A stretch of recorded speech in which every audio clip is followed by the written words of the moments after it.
Yeah, I think this has to be a first, a poolside bike review. It's not bad. There's worse ways to live life, aren't there? Yeah, it's definitely a lot better than a cold, wet, windy car park in South Wales. Well, yeah, it depends. Hi there guys, welcome back to the channel. Today you join us in the beautiful rolling foothills of Girona in northern Spain, and we're here testing two brand new electric mountain bikes from Merida.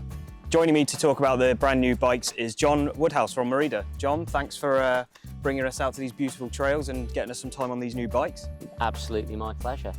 So we've been out in group rides testing both of these bikes over the last couple of days. Why don't we start by talking about the bike you're riding? What have you got? So this is the new Merida E180, and as the name suggests, 180mm of travel. So it is a big bike. Big bikes need big batteries, so 800 watt-hour battery with the new Bosch CX drive unit, so super powerful drive unit, and also super silent, which is really noticeable. Again, all aluminium frame, because this is a bike for doing rugged stuff, so it needs to be a tough frame, and mixed wheel size, so it's like still it's a big bike, but it's still a fun and playful bike. I've been out riding the E160 SL, which I've loved every second of. It's been fantastic. We've already got an E160 Lite and an E160 CF. What's this new bike all about? Where does that fit into the range? So the SL, the E160 SL, that is a light support bike, although it uses the Bosch SX drive unit, which is definitely the most punchy of all the light support drive units. Yeah, 100%. Yeah, brilliant. Yeah. So it's a super strong motor, but it comes in at a pretty low weight. So I think the top end bike of that weighs 19.5 kilos. And as we like to do, that's not with like tires made out of tissue paper, and super lightweight forks. That's with robust stuff that you'd expect to see on 160mm travel, kind of long travel trail, enduro sort of bike. Perfect. You said that this has got a new Bosch system on it. Predominantly the EMTBs from Merida have always had Shimano motors on them. These are both now Bosch. Can you tell us a little bit more about the Bosch systems in them and why Merida have chosen Bosch for these new set of e-bikes? Yeah, so the light support bike, the SL E160 SL, that is the Bosch SX drive unit. That has 400 watt-hour battery plus a 250 range extender, which is also a Bosch item, so it just clips on there. And the nice thing is that allows like a low overall weight of the bike, still with like really punchy support. Yeah. But when we're getting into big bikes, you ain't no replacement for displacement. So the Bosch CX drive unit, really strong, really torquey, really powerful, just loads of grunt. And of course, big battery options. So 3 bikes, or in the range, use the 800, and there's one affordable one with a 600 watt hour. You can actually interchange any of those batteries, which is really cool. And yeah, it really suits the character of this bike, which is, powering up some chunky stuff and then powering down some chunky stuff too. Cool. So why Bosch? Well, the thing is, it allows us to offer options for people. We've always worked with Shimano. They're still a really important partner for us, and we're going to continue working with them. Those Shimano bikes aren't going anywhere. But, e-bikes is kind of an arms race, and, it's nice to have a Bosch option. It's nice to have a Shimano option, and that just means in the future it opens more stuff up for us. And it does allow us to get a drive unit that really suits the character of the bike. The SX suits the character of that bike really well, and the CX suits the character of this bike really well. Yeah, more options means more choice, means more good bikes. Okay, so we've got two quite similar looking bikes. They've both got quite similar looking frame designs on them, but they're quite clearly two very different platforms. Who are these bikes for? Like if I was going into the bike shop now and I wanted a new e-bike, which one should I pick? What kind of riders are these bikes for? I think my first question, if you came into the shop and you said, I want an e-bike, I'd be like, okay, what do you want out of your e-bike? How do you like riding? What sort of stuff do you like riding? That is a bike, the SL is a bike for someone that has like quite an active riding style, and you still want to put in a lot of effort, but you just want that extra little boost that's going to get you going further, make the most of like a lunch hour ride, that you're going to be able to get like, 800 meters climbing in rather than on a normal bike, 300, something like that. So that basically takes the human powered bike experience and boosts it a bit more. I think you could jump on that bike and jump on our unpowered 160, and they definitely feel very close together. Yeah, I would agree with that, yeah. I think the E180, that is unashamedly a full power e-bike experience. If you jump on that, you're not going to convince yourself that it's an unpowered bike. It's a big bike.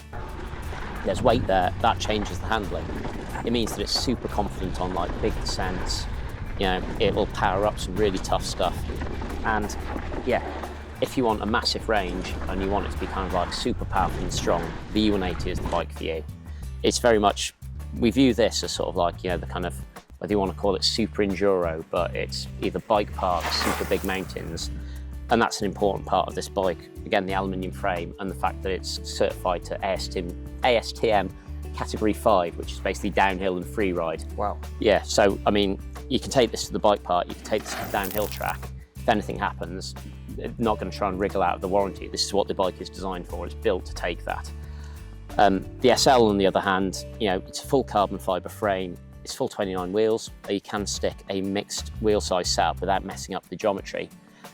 And like I said, it's very much for someone who wants that kind of the purer riding experience. They don't want the kind of the weight to be a dominating factor. And if you're riding sort of kind of flowy trails and stuff like that, it changes direction really, really nicely.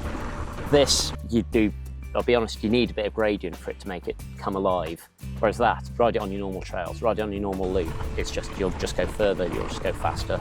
Yeah, I mean, the motor on that system and the geometry on it, it climbs really well. It's really easy climbing today. But I don't think you'll have any issue finding any gravity with some of the trails we've been hitting today. No. I think it really does give you the confidence to just, you know, kind of hit whatever you want, kind of, you know, send that next flip. The bike is going to be able to sort it out. It really is that good. And again, that's why we've kind of taken the suspension platform that we use on our Shimano bikes, and you can see it's a new layout on both of them. Yeah. But we've kind of adapted, we've learned, we've adapted. So that still uses a flex stay, so it's in carbon fibre. And we've also got rid of the shock yoke, which means that there's just less weight there, another less set of bearings, allows us to build that really lightweight package, but it still gives us the kinematic that we want. That's designed to work with shocks like the Flotex, like on the one you've got there, but you know, Super Deluxe, Bomber Air, the kind of still tough shocks. But this bike is pretty much designed around big, long travel, linear air spring shocks like the Vivid, which is fitted to most of the range. And coil as well? Coil, absolutely coil. It'll work really well with that. But yeah, it's a bike that's just designed to eat up big lumps. And I mean, the eagle-eyed might notice that we've actually moved back to a seat stay pivot on this bike. And that's simply, we can't design a flex stay design like on the E160s. We can't design that with that amount of travel. It's just, you're asking a lot of it. Yeah, it's basically too much deflection between your seat stay and your chain stay. So, you know, we like reducing the amount of bearings on our bikes and we like reducing weight, but here we have to use that pivot. And also this one does without the shock yoke. So again, you know, we don't really have an issue with side loading shocks on our bikes, but if the designers can get the kinematic that we want without it, then we might as well do it. So that's why we have. On the regular analog bikes and some of the other e-bikes that I've reviewed and we've ridden in the past, they tend to come with a ton of really handy little features that riders really need, and like stuff that I've used on the trail, like the multi-tool just hidden underneath the saddle. Have these got all those kinds of features again? Yeah, of course. It's one of our things. It's nice to have that little multi-tool. You know, if you need to tweak anything on the trail, you just know that it's got there, especially with a bike like that where you go like, I want to just go out for a quick rip after work or something like that. You know, you don't want to be like, oh no, I need to arrange all my things. You just got the essentials you need on the bike. Similarly with like, you know, it's just like rider useful features. Like, you know, we've put on kit that's fit for purpose. So not lightweight tires, Exo Plus both ends on that. You know, double down casing on this thing. It's stuff that's tough and we'll put up with it. We put on foil frame protection, so like frame film on a lot of points on that bike. And one that's really cool on this bike, you know, you want to protect your carbon frame, so we've actually got heel rub protectors on both sides, which is a nice little feature, and we've got a new chainstay protector, which really keeps it nice and quiet. And I think that is actually very noticeable riding the bikes. They're nice and silent, and that helps with our cable routing, all these different things. It's quiet, it looks sleek. Yeah. Just adds to the ride experience. Yeah, you don't need to worry about, like, you know, if you hear something rattling on this bike, then yeah, something is badly wrong. Same with these things. The only thing that should be rattling really is your eyeballs when you get it up to pace. I've got the new SRAM T-Type drivetrain on my E160 SL here, and that's been fantastic. It shifts under load really nicely, it's very quiet, but I don't think you've got that on your E180. No, basically those bikes, you know, we want super shiny, soften them, keep the weight really good. But with the intentions of this bike, I don't think putting a really expensive derailleur on the back of it is a great idea. Okay. And that's why even this bike, the 900, the range topper, we use 11-speed XT link glide. Now it's super tough drivetrain. It shifts really well under load, under full power load. It just doesn't care, it shifts. But also it's still mechanical, so it's a lot more affordable if you happen to smash a mech off or break it, you know, as often happens, and you're kind of hurling a big bike around big rocky stuff. So yeah, we've just tried to get that spec right for this. And obviously for that, you know, you can go super bling. We make affordable versions too, but if you want super bling, you can go that. Whereas I don't think putting like XX T-type on, you know, a burly bike like this is particularly a good idea. We've also got a new headset over from the E160 that we reviewed earlier in the year. It's got a knock block in it. Is that what it's called? Yeah, it's called A-Cross Lock Block. It's basically, obviously with an e-bike, you've got a lot more cables kind of going in at the front there. And the A-Cross system organises it really neatly. You can make it look a super clean looking cockpit. But the problem is that if your bars spin around in a crash or whatever, you're going to pull those cables out and it's going to do damage. Yep. So what the lock block does is it just restricts the lock. I mean, okay, no more bar spins on your e-bike, I'm sorry guys. But it does mean it'll prevent expensive damage and it stops the fork crown going into the top tube. And it's just a nice integrated solution that you don't need to worry about anything. It's just fixed there. Yep. Super simple. I was lucky enough to test that out myself on one of the runs yesterday. That's good. No damage to the bike. No, everything's fine. Just concentrated on yourself. Yeah, that's it, yeah. One of the sort of features and design, well, the design feature I enjoyed from the 140 and the 160 that I've test ridden was the fast kinematic. Is this something that travels through with both? I mean, obviously we've not got a pivot at the back there, but this one is full carbon with the flex day.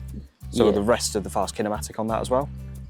We don't really call it the fast kinematic anymore because we've kind of shifted beyond that, but it takes an awful lot of the features. So again, that bike's a flex day, but what we've really tried hard to do is to make the kinematic work properly for the intended use.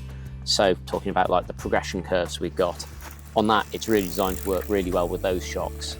You know, the Shimano powered E160 lineup, that's designed to work with a big shock like a Vivid, a shock like that, or even an inline shock. So in terms of progression, it sits in the middle.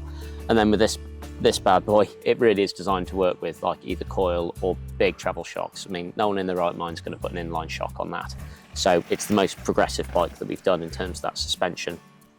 But yeah, we prefer to think of it as an evolution of the fast kinematic rather than technically a fast kinematic bike. Okay. And what about the geometry? What kind of geometry numbers are we running on these? Yeah, so again, it's a similar thing. We've got pretty progressive geometry on our bikes. We do like a steep seat angle because it puts you in the right place for climbing. We go for generally longer reaches. But an important part of that is that we have our agile meter sizing system, which means that, you know, we aren't just saying you have to have this bike. It's like, well, how do you like riding your bike? What do you like doing? Do you like a lively bike? Okay, well, size down and go for a shorter reach because, you know, we've got really long travel drop posts on all the bikes. You'll be able to fit on it really well. You know, if you want a longer bike for extra stability, you know, you want to go and smash some rock gardens on one of these, then yes, size up by all means.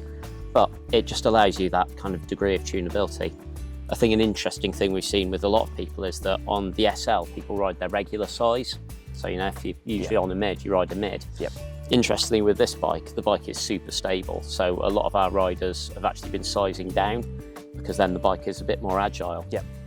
And that's also a lot of our thinking with the geometry. So like that fairly long chainstay, 450mm chainstay, you know, it's really good at carving stuff. It's super stable in rough things. The agility is in the fact that that's a lightweight bike. Yes. On this bike, we need to kind of add in a little bit of agility. So the reach size to size is a bit shorter. Seat angle's still seat, but here it's got a super short chainstay, like 435 rear end. Wow. So yeah, I mean, like I say, you can cut it around corners, you can kind of snap into turns. It feels agile in the air, it's really manoeuvrable. So yeah, that's what we're trying to do, is trying to balance the geometry to the job at hand. Okay, to summarise, we've got two new platforms. Yep. An E180, big enduro, bike park laps, that sort of thing. Big power, big travel, everything. Massive range, the whole shebang. That's the biggest, most capable bike that you guys have put together? I think so. Yeah. I think definitely having ridden it, this is like, you know, it's the longest travel Merida bike Merida have done for like a very long time now, 180 mil. Yeah, it's definitely the hardest hitting bike, and make no apologies about like that. And I think these two bikes, you know, kind of summarise it, this sits at definitely like the gravity end of the spectrum when it comes to e-bikes. You know, it's a downhill bike that can do its own uplifts. That's a trail bike or a long travel trail bike stroke enduro bike that will make you go further than you could before, but it's much closer to that sort of like, you know, natural riding experience. So yeah, I think we've kind of, with these two new Bosch bikes, we've kind of hopefully captured either end of the e-bike spectrum. And of course with our Shimano bikes, we've got something in the middle too. Something for everyone. Yeah, hopefully. So that wraps up our first look and ride of the new E160 SL and the E180. John, thanks for getting us out on the trails and on these fantastic new bikes. Our pleasure. Let us know what you think of the bikes in the comments, and also tell us which bike you would pick if it was your money. If you enjoyed the video, then give us a thumbs up, and don't forget to subscribe for more cycling content coming in the future.